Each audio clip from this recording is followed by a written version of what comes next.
आपके पास है। तो ऐसे में पीयूष लौट रहे आपके पास, आप नजर बनाए रखिएगा। इस बीच एक बड़ी खबर सामने आ रही है। ये बड़ी खबर दिल्ली से जुड़ी हुई। आज फिर से ईडी के सामने पेश नहीं होंगे अरविंद केजरीवाल। ईडी के समन पर केजरीवाल का ये जवाब है। ईडी के सवालों का जवाब देने को तैयार है अरविंद केजरीवाल का ये कहना है। केजरीवाल ने 12 मार्च के बाद से तारीख की मांग की थी और अब आज जब एक बार फिर से जहां एक और दिल्ली में बजट पेश होना है, तो दिल्ली में आज अरविंद केजरीवाल को ईडी के सामने भी पेश होना था।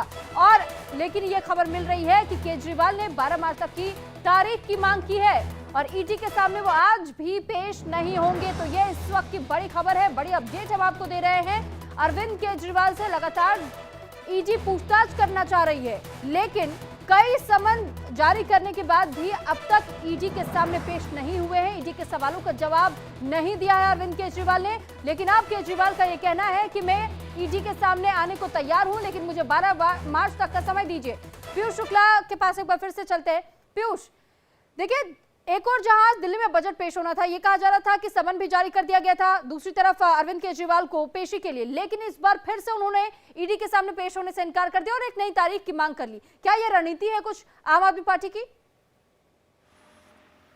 देखिए, बिल्कुल केजरीवाल लगातार अपनी इस रणनीति में कामयाब भी होते जा रहे हैं, क्योंकि हर बार वो ईडी जब उनको सम्मन करती है तो ईडी के सम्मन पर वो पहुंचते नहीं है। हालांकि वो बार बार ये कहते हैं जांच से उन्हें इनकार नहीं है, लेकिन जिस तरह से भारतीय जनता पार्टी उनको इस मुद्दे पर लगातार घेर रही है और ईडी की तरफ से सम्मन आ रहा है, चूंकि एक बड़े घोटाले का खुलासा हो रहा है और ऐसे में साफ जाहिर है कि अरविंद केजरीवाल ये चाह रहे हैं कि इसका राजनीतिक लाभ लिया जा सके और इसी बाबत वो तमाम ऐसे कदम उठाते हैं। और कहीं ना कहीं अभी थोड़ी देर बाद अरविंद केजरीवाल की तरफ से एक प्रेस कॉन्फ्रेंस भी हो सकती है और उस प्रेस कॉन्फ्रेंस में सीधे तौर पर भारतीय जनता पार्टी और केंद्र सरकार पर निशाना साधा जा सकता है, क्योंकि लगातार एजेंसियों के दुरुपयोग की बात अरविंद केजरीवाल उठा रहे हैं और साथ में उनका एक मकसद होता है कि जो समूचा विपक्ष है, खास तौर पर एनडी गठबंधन जिसके साथ वो जुड़े हुए हैं, वो इस पाले में आकर अरविंद केजरीवाल के साथ खड़ा होता नजर आए।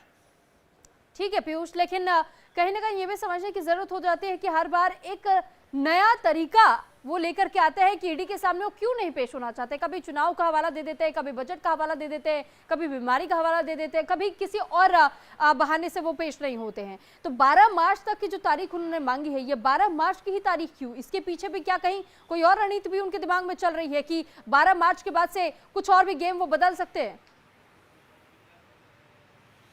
देखिए, 12 मार्च के बाद जाहिर सी बात है, अब जो इन्होंने अगली तारीख मांगी है और ईडी वो तारीख देती है और उसके बाद अगर दोबारा वो पेश नहीं होते हैं तो निश्चित तौर पर वो एक कोई नया गेम प्लान कर रहे हैं और उस गेम प्लान का मकसद कहीं ये तो नहीं है कि आचार संहिता लागू हो जाए और उसके बाद वो फिर किसी तरह से इस ईडी के चंगुल से बचने की एक नई कवायद सोच सकें। तो तमाम ऐसी बातें हैं, क्योंकि उनको उम्मीद है कि 12 और 13 मार्च में आचार संहिता लागू हो सकती है। ठीक है पीयूष, बहुत शुक्रिया आपका तमाम जानकारी हम तक पहुंचाने के लिए। तो अब एक बार फिर से खबरों में आगे बढ़ते हुए आपको ये